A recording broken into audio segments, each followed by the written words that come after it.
Right, welcome back to part 6. If you missed part 1 to 5, please go back and have a look at it. I'm going to give a quick recap for you so that you know if you're only starting on part 6, that you know exactly where I'm coming from and you can catch up with the story briefly.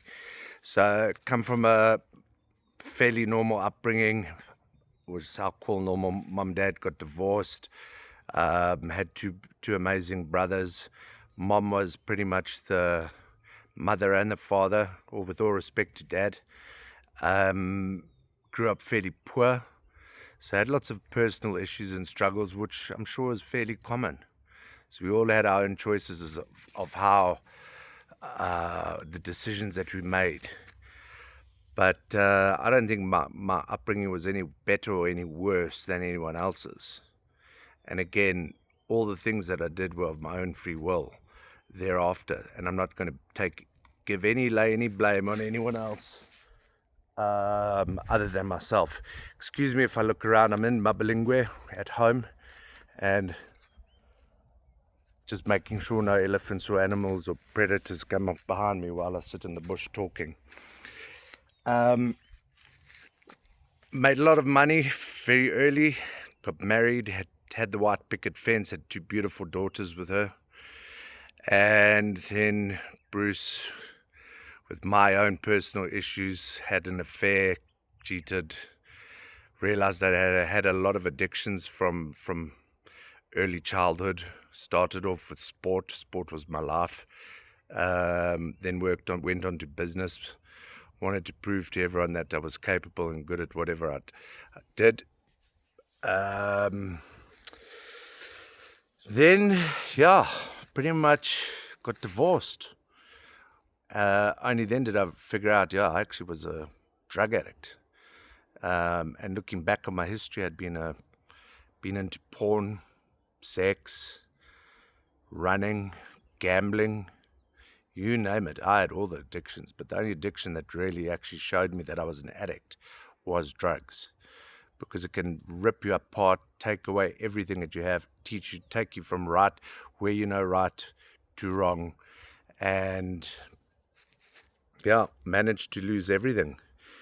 Then 2019 came by, had a few miracles. I was at my lowest. I'd split up with my partner, I think of 10 years, mother of my last little baby.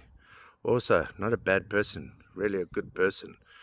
I'll take accountability for everything. I'm not going to play the victim, not going to blame anyone else, because, we all are of free will. God gives you a choice to make your own decisions. It's up to you to decide what you actually want to do with your life, whether you want to go left or you want to go right. We've got free will. So, just going back to early childhood, grew up as a Christian child, but I wouldn't say that I was a practicing Christian. My values were not aligned with. My values were aligned. I was a good person, but I wouldn't say that I lived a godly life. I needed to be entertained. I was trying to fill that little void in my heart, looking for the thing that was missing, that needed to be entertained, wanted to be seen, battled with ego, wanted to be seen as successful, chasing all the wrong things. And I'm sure you guys can all relate to it. We've all done that, and it gets to the point, especially with drug addiction, where you cannot hide it from the truth, because slowly but surely you see things start whittling away. You see the patterns. They keep happening. You're sleeping constantly. Then you're selling your cars because the money eventually starts to run out. But like anything, people only change when they're forced to change. And losing everything was my biggest blessing that could have ever happened to me. I'm so grateful to have lost everything. And when I mean out, I'll just remind you, I was down to clothes in a suitcase. That was it.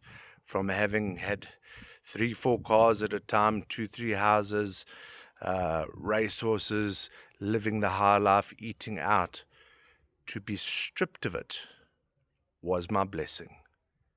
And that's where the change occurred. So 2019, I had a few miracles. You'll have to go watch that in part 5. And old habits die hard. The miracles worked.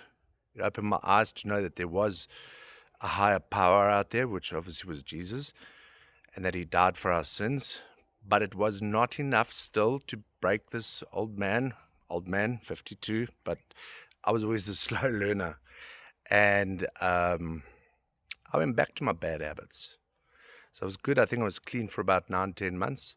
And then I went back to it. As soon as the pain got too much and my coping mechanism needed fulfilling, I went back to the drugs and to the dark side. And COVID happened. After COVID, business became really bad. I was in the TV and advertising industry, and things got really, really tough. And yeah, it just wasn't the same. So what did we do? Went back to the coping mechanism, slowly but surely started losing everything. Was in a relationship, no disrespect to the person, great girl, not the right person. And then it happened, 2023, January. I'd gone to bed very early that night, and sober, I'll say. And 3 o'clock in the morning, I had the most amazing encounter with Jesus. He woke me up it was in the dream. I was asleep, I believe. And Jesus said, "You're going to Zimbabwe and you're going to do medical. Pack up and leave." And it was so significant that I had no choice. I knew there was not a shadow of a doubt. I got up that morning and immediately said to the person who I was living with, "I'm sorry, but I have to leave. I have to go to Zimbabwe, and I'm going to do medical." I didn't have a medical background. I did standard 7 biology, so there certainly was no medical background on my side. And that was it. Within 3 weeks, I'd listened to God. I'd obeyed, and I'd made a decision to go to Zim. I will never forget the flight flying into Zimbabwe, and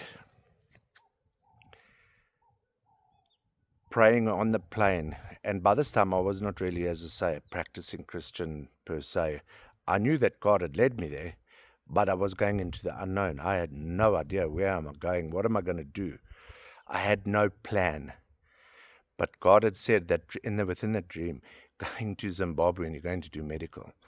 Just before I'd gone, I'd made the decision, packed up, sold everything that I had off, had left, which was very, very little. And I remember on that flight thinking, I haven't got a plan. I've got no accommodation. I've got no mates in Zim. But the dream was so certain that again, no doubt. Arrived in Zimbabwe, and within two days, I'd met a doctor, Dr. Messiah. And I'm going to leave it for there, because that'll be part 7, the Zimbabwe trip, where everything started to change. Things started to improve. There started to be signs. And when you look back, there's no such thing as a coincidence. Coincidences do not exist. People are placed in a certain place in your life for a reason. It might not be for there and then. You might find the reason was you met them then so that you could activate them later. Dr. Messiah, I only met then. I'd spoken to him once before on the phone before I got to Zimbabwe. And just to give you a little pretext of what we're going, 3.5 years later, we are still together. God's plan is working. The business is ordained by God, and that's all I'm going to share for now, so that I don't spoil part 7. So I hope you're enjoying these videos. If you have any questions, please just drop it down, WhatsApp me, post it on YouTube, the questions. I'm happy to share anything.